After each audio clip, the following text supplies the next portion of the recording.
Part 5. Hanggang ngayon hindi pa rin kami nagpapansin ni Knight, bahala siya sa buhay niya, hindi ako marupok, malantod lang. Ibigay mo ito kila sir, nandoon sila sa pool area nag-iinom. Inabot sa akin ni Tia ang isang tray na may lamang mga pagkain. Kinuha ko naman yun at nagtungo sa pool area, nadatnan ko doon sila sir na nag-iinom. Inom-inom, tamad naman kumuha ng mga kailangan. Bulong ko at binaba yun. Miss, pwedeng pakuha ng yelo. Utos ng isang kaibigan ni sir. Bakit hindi ikaw ang kumuha? Yes sir. Binigyan ko siya ng isang plastic na ngiti. Kahit gwapo siya, masasample ko siya ng tray sa muka. Bumalik ako sa kusina at kumuha ng yelo tapos bumalik doon, ramdam ko, ang mga tingin ni Knight pero hindi ko siya pinapansin. Water. Utos naman ng isa pa niyang kaibigan kaya bumalik ako ng kusina at kinuha siya ng tubig. Last one, pakuha ng menudo. Inis ko silang nilingon, naglapag ako ng papel at ballpen sa lamesa. Yan, isulat nyo ang mga kailangan nyo, nakakapagod magpabalik-balik. Iritang sabi ko. Kaibigan ko sila at boss mo ako, kaya dapat sundin mo din sila. Malamig na sabi ni Knight pero hindi ko siya pinansin o tinapunan man lang ng tingin. Isulat nyo na, bago ko pa kayo hilaitan sa leeg. Pinanlakihan ko sila ng mga mata. Wala na kaming gusto, sabi nung isa. Sige na bumalik ka na sa loob. Yan, mabuti yung nagkakalinawagan tayo. Umayos ako ng tayo at nginitian sila, ipapaalala ko na hindi lang ako yung katulong Inirapan ko sila bago umalis doon at bumalik sa kusina, akmang uupo ako pero hindi natuloy nang magsalita si Tia. Tawag ka ni Sir Knight. Sabi nito, bahala siya, tugon ko lang. Dalan mo pala sila ng menudo Tia. Umirap lang sakin si Tia bago lumayas ng kusina dala ang menudo. Pinatatawag kita diba? Hindi ko nilingon, ang nagsalita. Maddie. Nagpatuloy lang ako sa pagbabasa nitong English book na binili ni Knight para sakin. Maddie, I'm talking to you. Bahala ka sa buhay mo. Inagaw nito ang libro sakin, walang kahirap-hirap ako nitong binuhat at inupo sa lamesa paarap sa kanya. Kitang-kita ko ang gwapong mukha niya, salubong ang mga kilay niya pero inirapan ko lang siya. Maddie, kausapin mo ako tumangala ako sa kisame. Maddie, sino ba nag-umpisa? Tanong ko habang nakatingala pa rin. Di ba ikaw ang unang hindi naman? Bigla niyang hinalikan at kinagat ang leeg ko, napahawak na lang ako sa balikat niya at mahina siyang naitulak. Bampira ka ba? Sinaman ko siya ng tingin. Ang sakit kaya. Tingnan mo ako kapag kinakausap kita. Seryosong sabi nito. Okay, sorry na, ninos lang ako sa sinabi mo. Rerespetuhin ko ang desisyon mo, basta pansinin mo na ako. Sorry na din. Napanguso ako. Ayoko lang naman na sumama sa'yo ang tingin ng mga tao nang dahil sakin. Pakialam ko sa kanila. Hinawakan nito ang buhok ko. Pansinin mo na ako lagi Sinasabi ko sa'yo, itatali talaga kita magdamag sa kwarto ko. Hindi ako nagbibiro Maddie. Pwede namang ikulong lang, bakit kailangang itali pa? Ang ganda mo talaga. Ngumiti ito at hinalikan ako. Gumalaw ang mga labi niya, kahit hindi ako marunong ay sinundan ko na lang iyon. Maddie, napahawak ako sa dibdib niya at sinubukan siyang itulak nang marinig ko ang sigaw ni Tia. Nang gigigil na kinagat niya, ang ibabang labi ko bago humiwalay sakin. Ikaw mabisyo ka, sabi ko sa kanya. Ang mahalaga sa labi, ngulang. Nakangising sabi nito. Binuhat niya ako pababa ng lamesa. Bumalik ka na sa mga kaibigan mo. Tabi tayo mamaya Mabilis ako nitong hinalikan sa labi. Ang ganda mo palagi. Oo na, alam ka na. Ginulo nito ang buhok ko bago umalis, sakto naman ang pagpasok ni Tia na masama ang tingin sakin. Kanina pa kita tinatawag, sabi nito. Tiklupan mo na yung mga damit na nandoon sa sala. Oo na, syempre bago ako magtungo sa sala ay kumuha muna ako ng sili, makakaganti din ako sa future bainan ko na masama ang ugali. Nagsimula na akong magtiklop, nang makuha ko, ang panty ni Donya ay dinurog ko ang sili at pinahid doon. Napatawa na lang ako ng malakas sa kalokohan. Lasapin mo ang hapdi ng pauday. Hoy, napapano ka? Tanong ni Mira na kadadating lang. Pinagtiklop ka lang nabaliw ka na. Baka nasobrahan sa kabobohan. Hirit ni Lisa. Ipal ka na namang Lisa ka na mukhang garapata. Inirapan ko siya. Tama na. Awat ni Mira, ilalagay ko na yan sa damitan nila Donya. Ito, sakto tapos na din ako. Kinuha lahat iyon ni Mira bago umalis, si Lisa naman ay naiwan. Siguradong nilalandi mo si Sir Knight. Ngumisi ito. Asa ka namang papatulan ka noon? Kung alam mo lang. Nginisihan ko siya bago tunayo, lumapit ako sa kanya at inayos ang kwelyo niya. Minsan bawasan ang pagiging inggit-era. Nginitian ko siya, nakakamatay yan Lisa. Inirapan ko siya at nilampasan. Kailangan ko ng maglinis ng katawan dahil matutulog na kami ng bib night ko. Night babangon ako, pilit kong tinatanggal yung yakap niya pero lalo niya lang hinihigpitan. Hoy! Mamaya na, ungot nito, sasampalin kita. Banta ko, bitaw na kasi. Maddie, gusto lang kitang yakapin buong magdamag. Sabi nito, sige na, kahit ganito lang muna tayo. Napakalandi talaga ng lalaking ito. Pero mas kikiligin ako kapag sinabi niya sakin, ang salitang pinakahihintay ko. 9 na letra, 4 na salita. Mahal kita, napakalandi mo, tatayo na kasi ako. Puwersahan kong tinanggal ang mga braso niya at mabilis na bumangon, pero mabilis ako nitong nahawakan sa braso. Hinaga ako nito sa kama at mabilis na pinatungan. Night, pinanlakihan ko siya ng mga mata. Ang ganda mo kapag naaasar. Natatawang sabi nito, tayo na Maddie. Paano ako tatayo? Ang bigat mo. Tumawa lang ito at mabilis akong hinalikan sa labi. Nasa ganon kaming posisyon nang marinig ko, ang pagbukas ng pinto kaya sabay kaming napalingon doon. What are you doing here Jillian? Umalis sa ibabaw ko si Knight.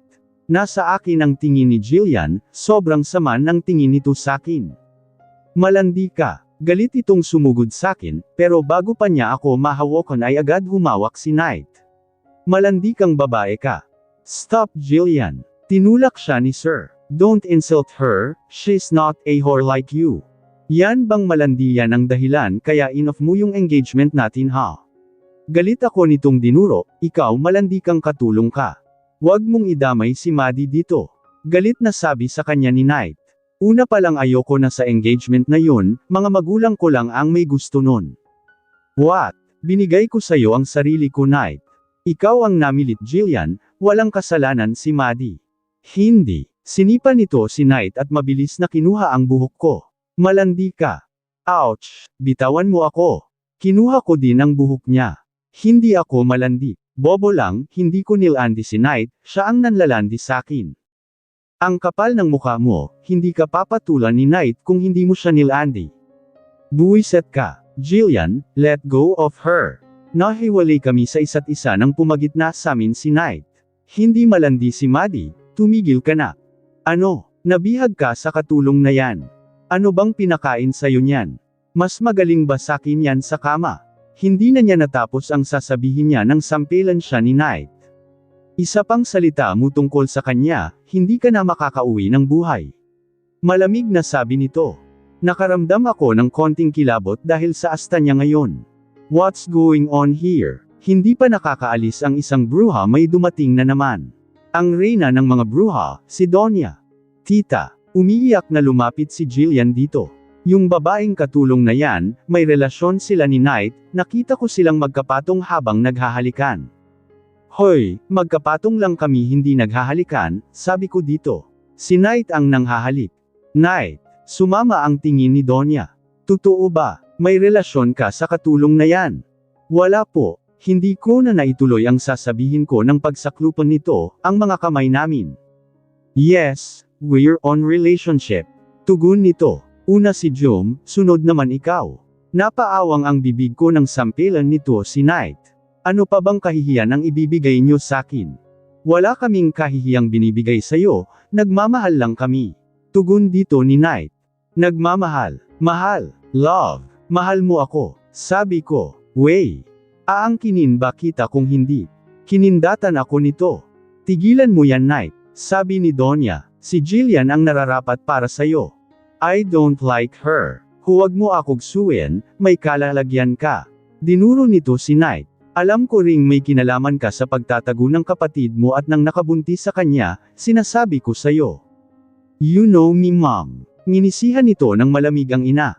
Iba ako magalit, kaya wag na wag mong pakialaman, ang relasyon namin ni Maddie. subukan mo ding galawin si Jum at ibabaon ko, ang paborito kong bala sa ulo mo. Knight, mami mo yan. Nagbabantang sabi ni Dawn, pabayaan mo na sila, wala na tayong magagawa. Tingnan lang natin ang kahaharapin niyo Knight. Tumingin ito sakin. Sisiguraduhin kong magsisisi ka na umeksena ka sa pamilya namin. Umalis ito, sumunod naman sa kanya si Jillian at Dawn. Parang mangkukulam nanay mo, sabi ko kay Knight. Humarap ito sakin at niyakap ako.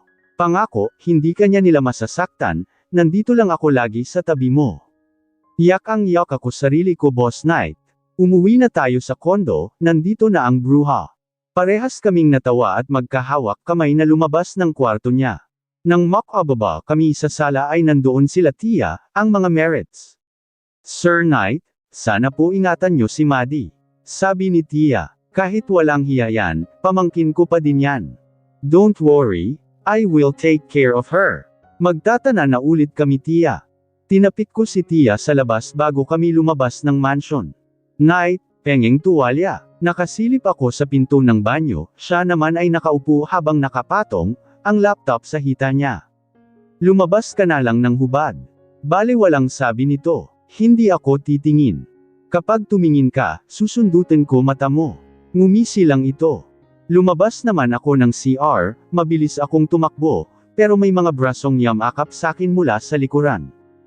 Hoy gago, bitawan mo ako. Ang tagal ko nang nagpipigil Maddie. Parang sinilaban ng katawan ko nang palandesan nito ang daliri niya sa tiyan ko. Knight, pwede ba? Tanong nito. Oo na, sinaniban na ako ng kalandian Tumawa ito bago ako paharapin sa kanya, agad ako nitong sinunggaban ng halik na agad kong tinugunan. Napaungol ako ng dakme niya ang isa kong dibdib. Lumipat ang halik nito sa pisngi ko pababa sa leeg ko. Napakapit ako ng mahigpit sa braso niya nang sipsipin at kagatin niya ang leeg ko. Bampira ka, nakakabaliw ang ungol mo Maddie. Tinulak ako nito sa kama, pamwesto siya sa pagitan ng hita ko at naghubad ng damit. Madeline, mahal mo rin ba ako? Tanong nito habang hinubad ang boxer niya. Oo naman boss. Ngumiti lang ito at pinag-isa ang katawan namin, muntik ko na siyang matadyakan dahil sa sobrang sakit. Malaki nga titi mo. Lumuluhang sabi ko. Hindi ko alam kung malas ako o swerte. You're lucky Maddie. Yan mo ko dito at pinunasan ang luha ko. Sorry for that. Okay lang, ginasto ko naman, kapal naman ang mukha ko kung magagalit ako. Kakaibang babae ka talaga. Hinalikan ako nito sa labi, habang unti-unti siyang gumalaw. Napayakap ang mga binti ko sa bewang niya dahil sa galaw niya. Wag sana akong makurot ni mama dahil nagpakantot ako ng hindi pa kasal. Thank you. Hinalikan ako nito sa noo bago tumabi ng higa sakin. Ayaw mo na. Hinihingal kong tanong dito. Gusto ko pa. Natatawang kinumutan ako nito. But I don't want to force you, it's your first time. Dapat pakasalan mo ako Boss Knight. Niyakap ko siya. Hindi ako papayag na hindi mo ako pakasalan, pagkatapos mo akong kantutin. You're so bold, but I love you. Hinalikan ako nito sa noo. Promise I will marry you, pero hindi pa ngayon. Yan lang ang gusto kong marinig boss. Sleep now Maddie. Tumango lang ako bago pumikit hanggang sa lamunin na ako ng dilim. Nang magising ako ay wala na si Knight sa tabi ko, iika-ikang bumangon ako at nagbihis tsaka lumabas ng kwarto. Nadatnan ko siya sa kusina na naghahanda ng pagkain. Sakto, ngumiti ito. Magandang umaga magandang Maddie. Umaga, hayop yan, hindi ako nakapaghapunan. Pinagod mo ako, nakasimangot kong sabi dito. Magandang umaga din. Upo ka na, nagluto ako. Umupo naman ako at tumingin sa mga niluto niya, mukhang masarap. Dahil sa gutom ay excited akong sumandok at samubo. Putek. Agad ko itong niluwa. Ano ba ito? Asin. Napakamot ito sa ulo niya. I don't know how to cook. Tinikman ko lahat ng luto niya at parang gusto ko na lang mamatay, buti na lang may isang matino. Itong langgonisa lang ang makakain natin. Sabi ko dito. Sorry. Umusli ang nguso nito. I will practice ang cooking from now on. Pero salamat sa effort boss. Nakangiting sabi ko. Okay naman luto mo muntik pa lang naman akong mamatay. Lalong hamaba ang nguso nito na ikinatawa ko. I have a work today, gusto kitang isama. Sabi nito, kaya mo ba? Oo naman. Tumayo ako. Sige na maligo ka na. Ngumisi ito. Sabay tayong maliligo. Magtigil ka, masakit pa si Maring Poday, tsaka huhugasan ko po itong pinagkainan mo. Ako nang bahala sa kinainan natin. Agad ako nitong binuhat. Nabitin ako kagabi. Sige na nga, Sheriff naman. At ayun nga gumawa muna kami ng milagro bago kami maligo, parang lantang gulay tuloy ako habang nasa sasakyan kami. Inaantok ako. Sabi ko dito, baba mo muna ako dyan sa plaza, matutulog muna ako sa tabi-tabi, daanan mo na lang ako mamaya. Sa office ka na lang matulog. Hinawakan nito ang kamay ko. Sorry kung napagod kita. Okay lang, nag-enjoy din naman si Poday. Nang makarating sa company ay agad kaming bumaba ng sasakyan, syempre kami na naman ang bida ng boss night kung gwapo. Tulog ka na. Hinaga ako nito sa sofa. Paggising mo pwede ka nang mangulit. Sige boss night. Mahal kita boss madam. Mas mahal kita hindi ako papatalo. Natawa lang ito bago ako halikan sa noo. Dahan-dahan naman akong nilamon ng dilim hanggang may matigok ako charot.